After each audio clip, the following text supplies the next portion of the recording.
যি সময়ত ডক্টৰ হিমন্ত বিশ্ব শৰ্মা নেতৃত্বাধীন ৰাজ্য চৰকাৰে উন্নয়নমূলক কামৰ লগতে ছেমিকণ্ডাক্টৰৰ উদ্যোগটোৰ বাবে কাম আগবঢ়াইছে, একে সময়তে ৩ কোটি বৃক্ষ বা গছপুলি ৰোপণৰ যি ব্যৱস্থা গ্ৰহণ কৰিছে বা নতুনকৈ ৩৫,০০০ চাকৰি প্ৰদানৰ ব্যৱস্থা কৰিছে আৰু বানৰ বিধ্বস্ত অঞ্চলবিলাকৰ ক্ষয়ক্ষতিৰ সম্পূৰ্ণ বুজ লৈ এতিয়া মানুহখিনিক পুনৰ সংস্থাপন কেনেকৈ কৰিব পাৰি তাৰ বিষয়ে চিন্তা কৰি আছে। উন্নয়নমূলক কাম, তাৰ লগতে কেনেকৈ এটা চৰাইদেউক কেনেকৈ বিশ্ব ঐতিহ্য ক্ষেত্ৰৰূপে প্ৰতিষ্ঠা কৰিব পাৰি তাৰ বাবে এটা ইতিবাচক চিন্তাৰে অপেক্ষাৰত হৈ আছে। সেই সময়ত আমি দেখিছোঁ কংগ্ৰেছে, বিশেষকৈ কংগ্ৰেছৰ বহু নেতাই চৰকাৰখনক অযথা আক্ৰমণ কৰাৰ সমান্তৰালভাৱে চৰকাৰী কৰ্মচাৰীসকল, চৰকাৰী বিষয়া, এই বান প্ৰক্ৰিয়াত নিয়োজিত বিভিন্ন লোক, তাৰ উপৰিও ব্যক্তিগতভাৱে আমাৰ দৰে ব্যক্তিকো আক্ৰমণ কৰি তেওঁলোকে সময় নষ্ট কৰিছে আৰু পৰিৱেশ বিনষ্ট কৰাৰ লগতে সংবাদ মাধ্যমৰ দৃষ্টি আকৰ্ষণ কৰিবলৈ চেষ্টা কৰিছে।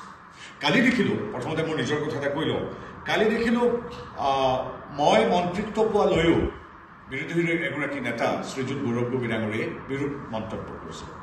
মই প্ৰথমে ভাবিছিলোঁ যে মই যিহেতু অসমীয়া জাতিসত্তাৰ অন্যতম প্ৰধান অংগ আহোম জনগোষ্ঠীৰ এগৰাকী গৌৰৱী আহোম, গৌৰৱ গগৈ এগৰাকী আহোম ব্যক্তি, মই ভাবিছিলোঁ বিৰোধী যদিও এগৰাকী আহোম মানুহে, এগৰাকী আহোম ব্যক্তি ৰাজনীতিকে আজি মোদী মন্ত্ৰীসভাত মন্ত্ৰিত্ব লাভ কৰিছে, তেওঁ হয়তো আন্তৰিকভাৱে সেই কথাটোত ভাল পাব।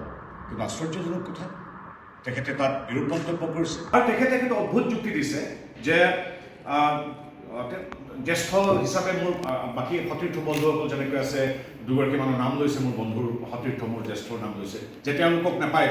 পবিত্ৰ মাৰ্ঘেৰিটা তুলনামূলকভাৱে তেওঁলোকতকৈ অনুজ বা তুলনামূলকভাৱে তেওঁলোকতকৈ হয়তো কেইবছৰমানৰ পিছত যোগদান কৰিছে, তেওঁ কিয় পালে? দুটা কথা।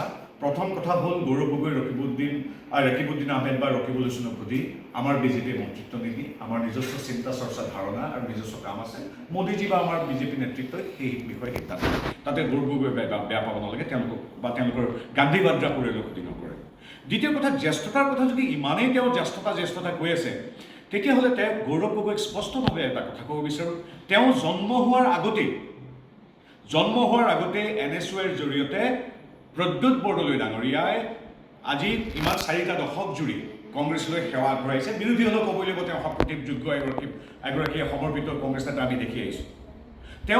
তেওঁ যেতিয়া গৌৰৱ গগৈৰ যেতিয়া জন্ম হৈছিল তেতিয়াই তেওঁ NSUৰ। গতিকে জ্যেষ্ঠতাই যদি কথা আছে, তেওঁ কিয় এৰি নিদিলে এই পদটো, বিৰোধী দলপতিৰ উপদলপতিটো?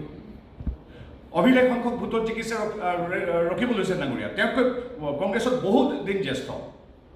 কোনোবা বিখ্যাত মানুহৰ পুত্ৰ হিচাপে যদি তেওঁ জ্যেষ্ঠতাটো কৰে সেইটো নাজানো, কিন্তু তেওঁ স্কুলত পঢ়ি থাকোঁতেই ৰকিবুল হুছেইন এগৰাকী কংগ্ৰেছ নেতা আমি জনাত।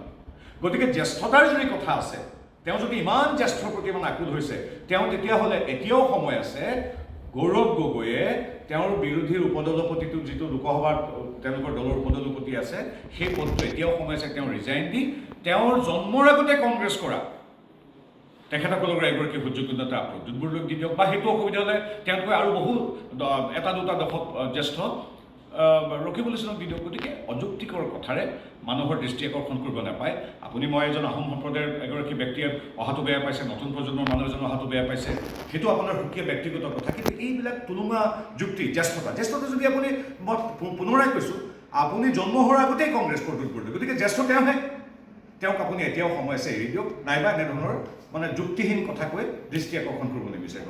আৰু হঠাৎ দেখিলোঁ তেওঁ এতিয়া আমাৰ চাহ জনগোষ্ঠীৰ প্ৰীতি তেওঁলোকৰ বাঢ়ি গ'ল, বিশেষকৈ গৌৰৱ গগৈৰ চাহ জনগোষ্ঠীৰ প্ৰীতি বাঢ়ি গ'ল। কালি পৰহিলৈকে তেওঁ যেতিয়া কলিয়াবৰ নগাঁৱত তেওঁ বিচৰণ কৰিছিল, তেওঁৰ কাৰ প্ৰতি প্ৰীতি আছিল বেলেগ কথা।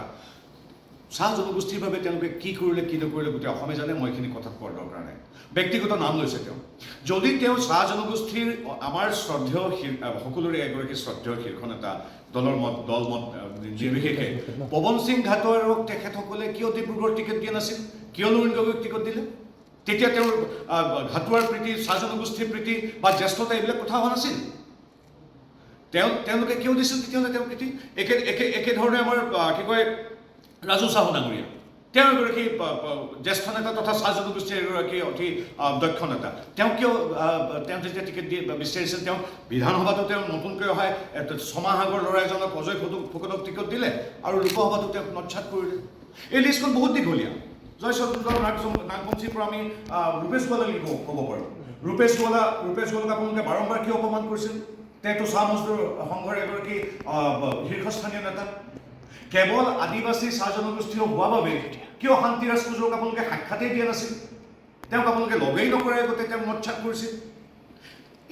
এই দীঘল তালিকাখন আমি দি দিব পাৰোঁ, কিদৰে আপোনালোকে প্ৰতিগৰাকী জ্যেষ্ঠ চাহ জনগোষ্ঠীয় নেতাক আঁতৰাই কেৱল নিৰ্দিষ্ট এটা কিছু মানুহ আৰু নিৰ্দিষ্ট এলেকাৰ মানুহক আপোনালোকে কিয় অগ্ৰাধিকাৰ দিছিলে, সেইটো জল জল।